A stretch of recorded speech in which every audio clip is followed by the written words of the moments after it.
guys, pupunta ako sa 7-Eleven and titignan ko kung may ma-avail akong 3 solo pack ng M&M's na iba't ibang flavor kasi may libre yun siya na M&M mug. So check natin sa 7-Eleven dito kung meron. Ayan, nakauwi na ako. Nagmamadali ako dahil sobrang lamig sa labas.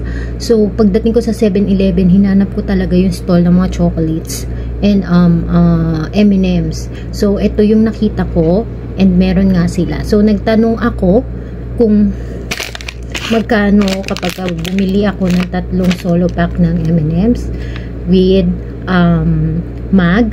So, ito papakita ko sa inyo. So, ayan yung nabili ko, 3 pack ng M&M's Crispy, peanut, and milk chocolate. And ito yung kanilang mug. Ayan, for only 101 NTT. So, hanggat meron pa sila, i-avail nyo na. At saka, isa lang ang pwede nyong bilhin. Hindi kayo pwedeng magdoble-doble. Try natin siyang buksan. Ayan, buksan natin siya.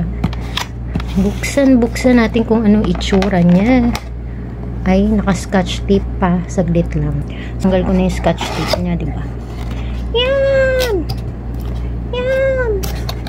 Yan! Tignan natin. Ang laki niya kasi mahilig ako sa kape, diba? So, mukhang ayaw pa niya magpabukas. Yes! Ayan siya. Oh, diba? So cute.